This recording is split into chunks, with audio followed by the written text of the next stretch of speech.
Oi, gente, eu sou o João e hoje eu vim falar sobre intersemiótica e eu vim citar dois filmes que eu amo muito: Perfect Blue e Cisne Negro.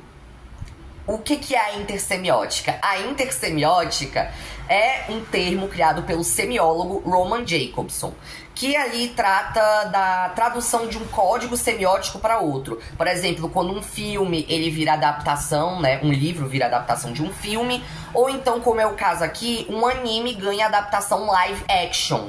E aí a gente vai falar um pouco sobre isso.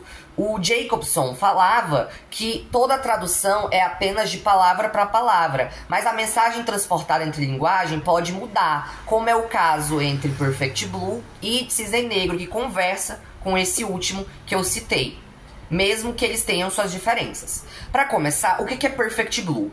Perfect Blue é um filme de 1997, um filme japonês, em estilo anime, ou seja, um filme animado, de terror psicológico, dirigido por Satoshi Kon, que ficou famoso por fazer Paprika, de 2005, e também a série em anime Shonen Batch, que também seguem bem ali na área do terror psicológico, do drama, da fantasia. Enquanto Cisne Negro é dirigido pelo Darren Aronofsky e que é o mesmo diretor de Mãe, de Requiem para um Sonho. É um filme de 2010, em live action, de terror psicológico e drama. Qual é a história de Perfect Blue? A história de Perfect Blue é sobre Mima Kirigoi. A Mima, ela é uma idol de um grupo de J-pop, né? Uma idol japonesa de um grupo de J-pop chamado de Chen. O que acontece é que ela vai dar uma saída do grupo para poder focar na carreira de atriz. Só que desde que ela aceitou ir fazer a carreira de atriz, ela começa a ter que lidar com stalkers e alucinações, e ela começa a ter uma crise de identidade e começa a achar que tudo e nada ao mesmo tempo está acontecendo.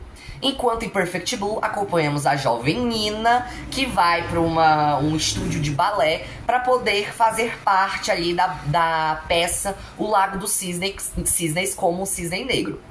Enfim, quais são as principais semelhanças em cada história? Para começar, já temos ali o nome das protagonistas, a Mima e a Nina, que são nomes muito parecidos, troca só uma letra no nome.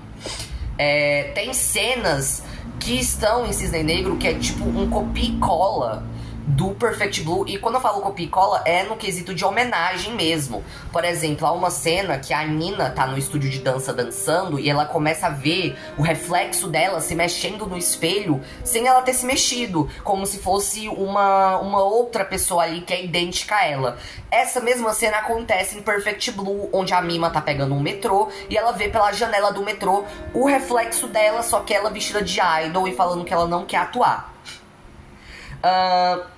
O filme ele também foca muito no que é a versão perfeita. No caso, a versão perfeita da Mima é a Mima Idol. É a Mima que não mente pros fãs, que é representada com a Mima vestida com um vestido vermelho. O que é engraçado porque o visual dela, o uniforme que ela usa no início do filme, que é o uniforme que a banda usa, é um vestidinho rosa. E o rosa, ele é ali um tom mais agressivo do vermelho. Não, é um tom mais calmo do vermelho. Enquanto o vermelho é um tom mais agressivo do rosa, que pode representar perigo, é a cor do sangue.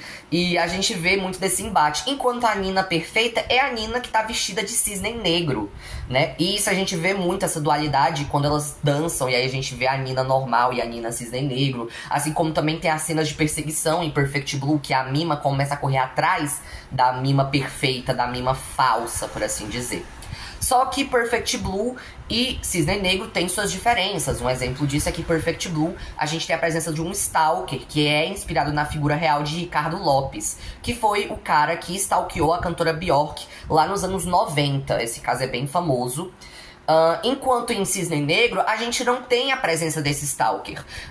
O perigo em Perfect Blue é externo e em Cisne Negro é interno, porque apesar de em Perfect Blue também ter essas alucinações, em Cisne Negro a gente não tem tanto do Stalker, tipo, não tem do Stalker e tem dessas alucinações, que é principalmente da Lily, que é uma amiga da protagonista e que há um rolê meio de inveja e de estar sempre nas sombras, que envolve justamente o conceito de ir atrás da perfeição, do seu eu perfeito.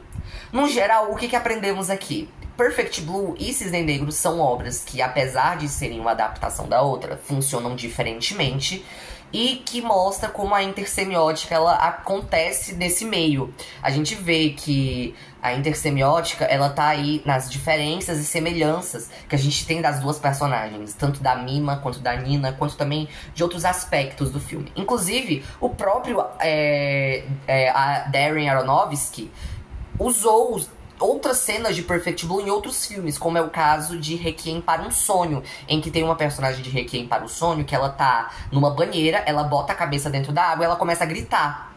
E essa é uma cena que está presente em Perfect Blue. Então, assim, a gente vê que ele tem essa inspiração e ele já falou diversas vezes como o Satoshi era um ícone pra ele, no geral. E foi isso, gente. Muito obrigado. Até a próxima.